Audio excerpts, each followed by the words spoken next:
많이 오른 거는 막 거의 1억 가까이 오른 경우도 있었고요. 아, 3천만 원을 투자해서 1억 원을 번 네, 거예요? 1년 만에 시세 차익이 거의 1억 가까이 났더라고요. 저도 이제 거기가 어딥니까? 안녕하세요 구독자 여러분, 이콘TV의 호스트 록산입니다. 항상 실력파 저자님들만 모시고 인터뷰를 하고 있는 저희 이콘TV, 오늘도 실력파 저자님 한 분 모셨습니다. 바로 화제의 신간이죠. 초보 투자자를 위한 14일 부동산 수업의 저자이신 행호팅님을 모셨습니다. 어서오세요 행호팅님. 네, 안녕하세요. 반갑습니다. 구독자 여러분께 미리 양해 말씀 한 가지 드릴게요. 오늘 인터뷰에서는 행호팅님 얼굴 대신에 행호팅님과 매우 닮은 캐리커처로 대체를 하려고 합니다. 아직 이 얼굴을 공개할 마음의 준비가 덜 되셨다 그래서 저희 저자님 지켜드리고 싶은 마음에 캐리커처로 대체를 하도록 하겠습니다. 그 이야기를 한번 해볼게요. 행오팅. 어떤 의미의 닉네임인가요, 선생님? 아, 네. 행호팅이라는 의미는 행복하게 오늘도 화이팅 하자는 의미에서 한 글자씩 따서 행호팅이라고 했는데요. 검색에도 잘 되고 또 의미도 있는 그런 닉네임이라서 행호팅이라고 하게 되었습니다. 제목이 초보 투자자를 위한 14일 부동산 수업이에요. 이러면은 다들 궁금해 하시겠죠. 정말 완전 진짜 생초보도 14일이면 충분히 부동산 투자를 할 수 있는 건가요? 사실은 생초보분이라면 14일만 가지고는 조금 부족하고요. 제 생각에는 이제 내가 정말로 부동산 투자를 좀 해봐야겠다 이런 마음가짐이 있으시면 그 다음에 제 책을 보시고 14일이 조금 더 걸릴 수는 있어요. 한번 제 책을 다 따라 하시는 데는 14일이 조금 더 걸릴 수는 있는데 14일 하시고 그거 정도면 기본기는 어느 정도 좀 잡을 수 있을 거라 생각하거든요. 그 다음에 한 2번, 3번 반복하시다 보면은 제 생각에는 초보분이더라도 좀 충분히 투자하실 수 있지 않을까 그렇게 생각을 합니다. 부동산 경험이 진짜 단 한 번도 없는 그냥 관심만 있었던 네. 그런 사람이라면 가장 먼저 뭘 해야 될까요? 제 생각에는 일단은 이게 말씀하신 그대로 돈이 굉장히 크게 들어가는 투자이긴 하거든요. 그렇기 때문에 굉장히 막 불안할 수도 있고 그냥 내가 이걸 괜히 하는 게 아닌가 걱정도 많이 되실 거예요. 그렇기 때문에 제 입장에서는 가장 처음 하셔야 되는 거는 내가 과연 이 투자를 왜 해야 되는지 그거에 대해서 좀 명확하게 스스로 결론을 내리시는 게 필요하다고 생각을 하거든요. 왜냐면은 내가 이 큰 돈을 넣었다 뺐다 해야 되는데 내 스스로도 확신이 없는 상태에서 그걸 이어가기는 굉장히 쉽지가 않거든요. 그렇기 때문에 처음에는 내가 이거를 왜 할지, 이 투자를 통해서 내가 어떤 걸 얻고 싶은지 그런 것들을 꼭 한번 생각해 보신 다음에 시작해 보시면 좋을 것 같아요. 그렇군요. 이 목적이 굉장히 중요하다. 네. 그래야 흔들리지 않는다. 이런 말씀이시네요. 그죠? 네, 맞습니다. 근데 여러분들 지금 캐리커처 때문에 모르실 수 있는데 지금 행호팅님이 제 눈을 못 보고 계시는데 아, 그래요? 원래 그렇게 좀 약간 낯가림이 좀 있으신가요? 네, 그렇죠. 네. 강의는 굉장히 말씀을 되게 강의 온라인으로만 잘하시던데. 해가지고. 우리 책 앞부분에 처음 투자를 시작하셨던 이야기를 좀 쓰셨잖아요. 네네. 그걸 보면서 되게 인상 깊었던 게 네. 정말 열심히 일을 하면서 이제 뭐 이렇게 직장에서 성공해서 이렇게 하면 잘 살 수 있을 줄 알았고, 그리고 부동산 하락론자이셨다고. 네, 맞습니다. 아니, 대출 받아서 집을 사면 어떡하냐. 우리나라 금리가 올라가고 집값이 떨어지면은 다 하우스 푸어 되는 건데 옛날에 뭐 IMF 때 못 봤냐 이러면서 그냥 전세 살아야 된다 우리는. 돈은 대출 받지 말고 대출은 진짜 조금만 받고 집을 사야 된다 이렇게 얘기를 했거든요. 그렇다가 갑자기 이렇게 급변하게 된 계기는 아무래도 먹고 살기가 팍팍해서? 첫 번째로 지금 당장 내 집 마련도 안 되고 거기 더 나아서 이제 노후 준비는 더더욱 안 되고 근데 저희 또 양가 부모님들이 넉넉하시지가 않았거든요. 그러니까 뭐 거의 답이 없었기 때문에 어쩔 수 없이 이제 투자는 계속 할 수밖에 없었던. 네, 엄청 네. 빡세게 모았는데 결국 그쵸. 전세를 낮춰서 낡은 주택으로 이사를 갔다는 네. 이야기도 적어주셨더라고요. 네, 마음이 그때 아팠어요. 네, 신도시가 진짜 그때 신도시였는데 그 계단식 방 3개, 화장실 2개짜리 거기서 나와서 전세금을 5천원을 올려주고 이제 20년 된 북도식 아파트로 이사를 가는데 심지어 올려주고 한. 네, 5천만 원 올려주고 갔어요. 올려줬는데 네, 올려주고 완전. 북도식으로 갔는데 신혼살림이 안 들어가는 거예요, 다 집에. 짐이 너무 네. 집이 작아서. 네, 그리고 뭐 문 뜯고 집어넣어야 되고 막 그러니까 와 이게 뭐지? 그죠. 네. 현타 오죠, 현타. 네, 진짜로 이런 거구나. 네. 근데 그때도 몰랐어요. 그때도 집 사면 안 된다고 생각했거든요. 그랬는데도. 그때도 집 사면 안 된다. 그때 부동산 소장님이 저희가 좀 친해가지고 행호팅 씨 이제 집 좀 사도 돼 막 그랬거든요. 근데 저분 나랑 친한 척하고 오시는 거 아니야? 집 사라고? 이거 집 사면 복비 받으니까 막 이런 생각해가지고. 네.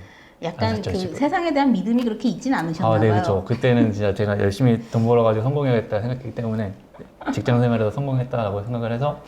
네, 근데 그게 틀린 생각이라는 걸 얼마나 지나면서 깨달았죠. 아마 이 영상 보시는 분도 아마 찔리는 분 많으실걸요? 비슷한 생각 가지시는 분들 꽤 있으실 것 같아요. 그게 있어요. 사실 부동산 투자를 시작하려고 할 때 이게 그냥 막연하게 뭐 대출이나 레버리지를 활용하는 것에 대한 두려움도 그냥 있지만 아무래도 이제 종잣돈이 많지 않으니까. 네네. 근데 종잣돈이 많지 않은데 거기다 하려면 대출도 받아야 되고 이게 되게 겁나는 거죠. 근데 이제 네네. 부동산, 그러니까 내 집을 사려면 최소 얼마는 있어야 될 것 같은데 최소 뭐 종잣돈이 어느 정도 있으면 시작이 가능할까요? 사실 이건 내 집 마련하고 투자랑은 좀 구분해서 봐야 되긴 하는데요. 이런 걸 가정해 볼게요. 내가 사회 초년생이고 이제 모아놓은 돈이 그렇게 없어요. 그러니까 한 20, 30대? 30대 네네. 초반? 20대 후반인데 내가 한 직장은 다니고 있으니까 어쨌든 뭐 신용대출이나 이런 거 좀 나오겠죠. 근데 돈은 별로 없는데 한 2, 3천만 원 정도가 있다고 치면은 저는 그 정도면 충분히 투자할 수 있다라고 생각을 2, 하거든요. 3천이요? 네네. 투자를 할 때? 네, 투자를 할 때는 2, 3천만 원이면은 사실 서울 아파트는 거의 살기 힘들 거예요. 그거 네. 그 정도로는. 근데 꼭 투자로 서울이 정답은 아니거든요. 그러니까 지방이나 다른 지역들에 가서 또 그 당시에 괜찮은 물건들을 사면은 2, 3천만 원 투자해서 훨씬 더 큰 수익을 얻을 수 있는 기회는 많이 있다고 생각을 하거든요. 네. 이 영상이 이제 초보자분들을 위한 영상이니까 부연 설명을 드리자면 그 2, 3천만 원이라는 게 집값이 2, 3천은 아닌 거죠? 네, 집값은 아니고 이제 매매와 전세의 차이. 흔히 말하는 갭? 네, 크게 말하면 그 갭이라는 게 한 2, 3천 정도면은 네, 어느 정도 투자할 수 있는 물건들은 많이 있다. 한 3억인데 2억 7천의 전세. 그러면은 3억짜리 아파트 살 수 있으니까. 네, 혹은 2억이면은 뭐 1억 7천 전세. 그런 것들을 사면은 한 2, 3천만 원으로도 투자할 수 있을 거라고 생각합니다. 투자로 접근한다면 2, 3천만 원의 종잣돈을 가지고도 충분히 가능하다. 네네. 근데 2, 3천만 원 넣어가지고 뭐 얼마나 벌 수 있겠어요? 그거가 제가 궁금해서 사실은 최근에 제가 블로그에다가 3천만 원으로 할 수 있는 일 이런 걸로 정리해 봤는데 정말로 1년 전에 누가 3천만 원으로 누군가가 투자를 했으면은 진짜로 많이 오른 거는 막 거의 1억 가까이 오른 경우도 있었고요. 3천만 원을 투자해서 1억 원을 번 네, 거예요? 1년 만에 시세 차익이 거의 1억 가까이 났더라고요. 저도 거기가 어딥니까? 거기 제 블로그를 참조하시는 거예요. 제 해고팀 블로그에 네, 나와 제 있습니까? 4월 언제쯤에 쓴 아. 글에 3천만 원 키워드로 검색하시면 아마 나올 건데요.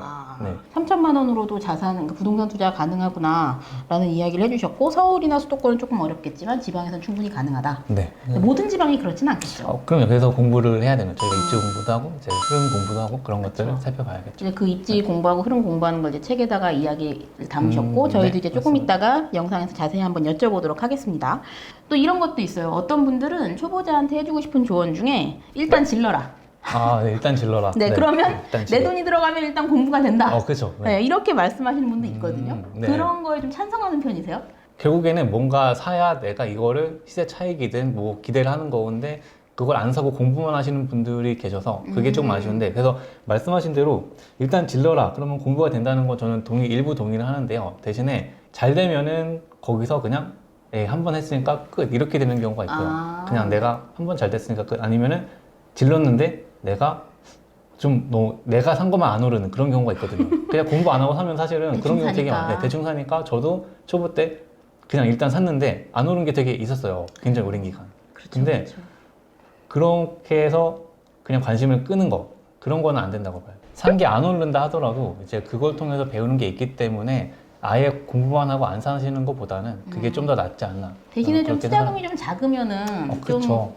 리스크가 적겠어요. 그렇죠. 말씀하신 대로 너무 아무것도 모르는 상태에서 막 연끌 해가지고 몇 억짜리 이런 거 사는 거는 조금 그건 리스크가 있다라고 생각을 하고요.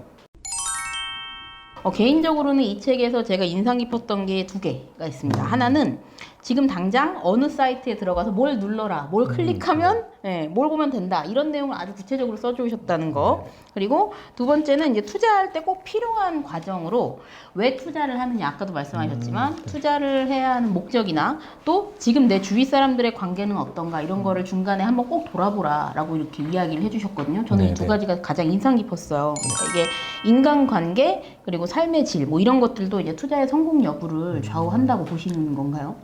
네. 사실은 그 책의 그 중간에 챕터를 넣은 이유가 아내가 그 얘기를 하더라고요. 중간에 당신 투자로 그게 열심히 달려왔는데 아이들하고 시간도 너무 못 보내고 당신하고도 시간을 못 보내는 게 조금 후회가 된다 이런 얘기를 많이 했어요. 그랬더니 당신 같은 사람이 분명히 또 있을 테니까 책 중간에다 그런 얘기를 한번 넣어서 제 관계를 좀 돌아보면 좋겠다라고 얘기를 했는데 근데 저도 돌아보니까 그런 거예요. 어차피 제가 투자를 한 목적이 저희 가족이 행복하게 더 잘 살고 싶어서 투자를 했는데 그렇죠. 투자하다가 중간에 투자하는 것 때문에 싸우는 경우가 있는 거예요.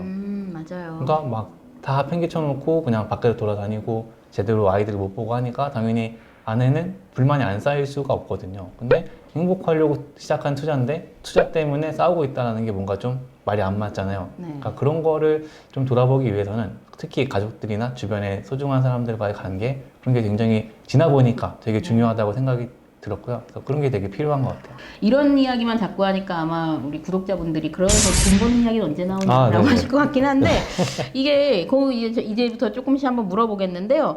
가장 먼저 여쭙고 싶은 게 이제 부동산 초보자들의 가장 큰 고민은 뭐 초보자니까 아직 네. 무주택자라면 이제 내 집 마련이 먼저냐 아니면 투자용 물건이 먼저냐 네. 뭐 이런 것들에 대한 고민이 좀 있을 것 같은데 이 이야기 허심탄회하게 이야기해 주실 수 있을 것 같아요. 그렇죠? 네. 제가 네. 다 말씀드리겠습니다. 네. 하지만 그거는 다음 영상에서 다음 영상에서. 네, 약간 아침 드라마급으로 저희가 네, 끊어가도록 하겠습니다. 네, 그래야 이제 또 저희가 구독자가 좀 늘고 하니까. 네네. 그렇죠. 네. 네, 구독과 알림 설정 해주시면 훨씬 더 편하시겠죠. 그러면 다음 영상에서 뵙도록 하겠습니다. 콘텐츠를 잇다 사람을 잇다. 이콘 TV. TV.